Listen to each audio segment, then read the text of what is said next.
Netflix पर एक Spanish film है वेरोनिका। कहते हैं ये अब तक की सबसे डरावनी फिल्म है। सोशल मीडिया पर हर जगह इसकी बात हो रही है।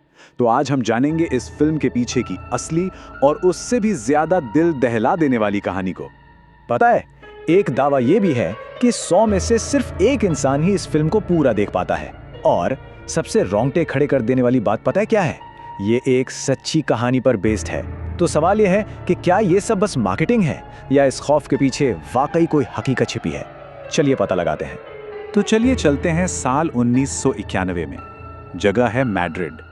यहाँ हम मिलते हैं 15 साल की वेरोनिका से, एक ऐसी लड़की जिसके कंधों पर उसकी उम्र से कहीं ज्यादा बोझ था। उसे जरा भी अंदाजा नहीं था कि आसमान में होने वाली एक खगोलीय घटना उसकी पूरी दुनिया को उलट-पुलट कर रख देगी। देखिए, वेरोनिका के पिता की मौत हो चुकी थी और माँ एक बार में दिन रात काम करती थी ताकि घर चल सके। ऐसे में अपने 3 छोटे भाई बहनों की पूरी जिम्मेदारी वेरोनिका पर थी। वो उनके लिए माँ जैसी ही थी। ये एक ऐसा भारी बोझ था जो उसे अकेला महसूस कराता था और उसे हर पल अपने पिता की याद दिलाता था। और फिर स्कूल में ठीक सूर्य ग्रहण वाले दिन उसकी टीचर ने क्लास में कुछ ऐसा कहा जो वेरोनिका के जहन में बैठ गया। ये महज क्लास का एक लेसन नहीं था, नहीं, ये एक खतरनाक आइडिया का बीज था। एक ऐसा आइडिया जो शायद उसे उसके पिता से मिलवा सकता था। अपने पिता से एक आखिरी बार बात करने की ये जो तड़प थी, इसी तड़प में वेरोनिका ने एक फैसला लिया। एक ऐसा फैसला जो उसकी जिंदगी को हमेशा हमेशा के लिए बदलने वाला था। उसने तय किया कि वो ग्रहण के उस खास पल का इस्तेमाल करेगी। वो ये नहीं जानती थी कि वो अनजाने में किस खौफनाक अंधेरे को दावत दे रही थी। प्लान सुनने में बड़ा सिंपल था। जब सारे स्टूडेंट्स ग्रहण देखने के लिए छत पर होंगे, वेरोनिका अपनी 2 दोस्तों के साथ स्कूल के बेसमेंट में छिप जाएगी। वहां वो एक ouija बोर्ड, हाँ वही आत्माओं से बात करने वाला बोर्ड, उसका इस्तेमाल करेंगे। वो अपने पिता से बात करना चाहती थी। सारा खेल बस उस एक पल का था। वो पल जब चांद सूरज को पूरी तरह से ढक लेगा। जैसा कि टीचर ने बताया था, यही वो वक्त होता है जब हमारी दुनिया और दूसरी दुनिया के बीच का पर्दा सबसे कमजोर हो जाता है। और जैसे ही ग्रहण अपने पीक पर पहुंचता है, सब कुछ बिगड़ जाता है, भयानक रूप से। वो जिस ग्लास का इस्तेमाल कर रहे थे, वो अचानक टूटकर बिखर जाता है। कांच से वेरोनिका की उंगली कट जाती है। खून की एक बूंद बोर्ड पर टपकती है और एक कनेक्शन बन जाता है। पर दूसरी तरफ उसके पिता नहीं थे। वेरोनिका एक खौफनाक चीख के साथ वहीं बेहोश हो जाती है। उस दिन तो वेरोनिका बेहोश हो गई, लेकिन जब वो घर लौटी तो उसे बहुत जल्द ये एहसास हो गया कि वो अकेली नहीं है। उस ouija बोर्ड के जरिए कोई या कुछ उसके साथ आ गया था और अब वो उससे जुड़ चुका था। असली खौफ तो अब शुरू होना था। और ये आतंक बहुत तेजी से फैला। पहले दिन उसके शरीर पर पंजों के अजीब निशान, रात में भयानक सपने, अगले ही दिन उसके छोटे भाई पर हमला और फिर उसकी बहन पर। वो घर जो कभी उसका महफूज कोना था, अब एक चीता जागता खौफनाक सपना बन चुका था। अब मदद के लिए वेरोनिका पहुंचती है स्कूल की एक रहस्यमयी अंधी नन के पास। सब उसे सिस्टर डेथ कहकर बुलाते थे। वो अपनी आंखों से तो नहीं देख सकती थी, पर वो चीजें महसूस कर लेती थी जो किसी और को नजर नहीं आती। और उन्हें देखते ही पता चल गया कि वेरोनिका के साथ कुछ बहुत बहुत गलत है। सिस्टर डेथ ने जो कहा वो रूह कंपा देने वाला था। उन्होंने साफ साफ बताया कि वेरोनिका ने अपने पिता से संपर्क नहीं किया, बल्कि उसने एक शैतानी आत्मा को इस दुनिया में बुला लिया है। और वो आत्मा, वो अब हमेशा उसके साथ है, हर पल।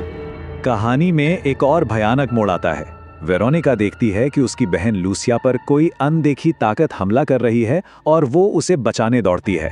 पर लूसिया चीखकर क्या कहती है कि हमलावर कोई और नहीं, खुद वेरोनिका है। आप सोचिए, सच क्या था? कौन था हमलावर? क्या वेरोनिका उन्हें बचा रही थी या उन्हीं पर हमला कर रही थी? इस कंफ्यूजन और डर के माहौल में वेरोनिका अपने परिवार को बचाने के लिए एक आखिरी हताशा कोशिश करने का फैसला करती है। उसे लगता है कि शायद अगर वो उस अधूरे रिचुअल को पूरा कर दे तो ये सारा खौफ खत्म हो जाएगा। सिस्टर डेथ ने भी उसे यही सलाह दी थी कि जिस चीज को शुरू किया है उसे खत्म करना होगा, उस आत्मा को अलविदा कहना होगा। उसके दोस्तों ने तो उसका साथ छोड़ दिया था। अब अकेली पड़ चुकी वेरोनिका ने यह खतरनाक काम अपने छोटे भाई बहनों के साथ मिलकर करने का फैसला किया। मगर ये प्लान एक बहुत बड़ी, एक भयानक भूल साबित हुई। उसके छोटे भाई ने नादानी में सुरक्षा के निशान बनाने की जगह आत्मा को बुलाने वाले निशान बना दिए।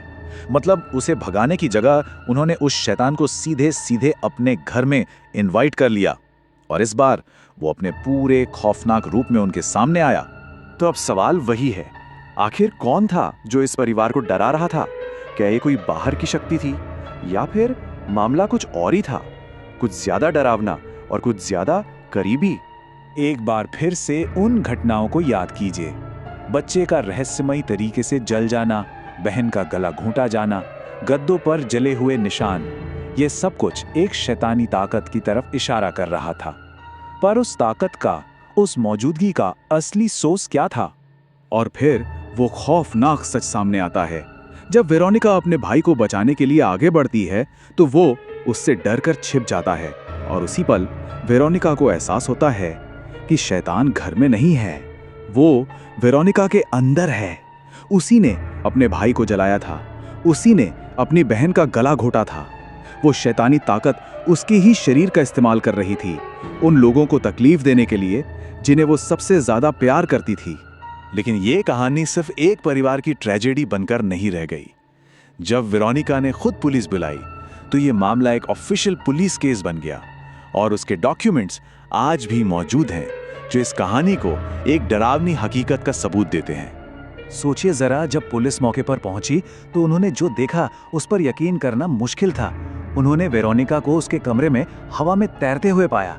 इसके कुछ ही देर बाद वो नीचे गिरी, बेहोश हो गई और अस्पताल ले जाते जाते उसकी मौत हो गई।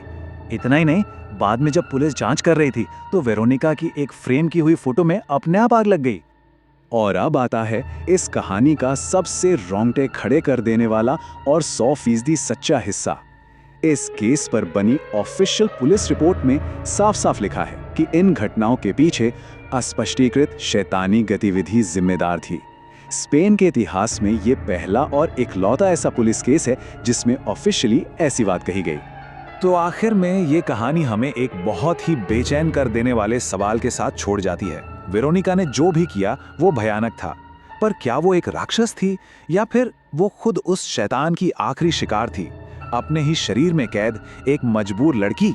ये एक ऐसा सवाल है जिसका जवाब शायद अब कभी नहीं मिलेगा।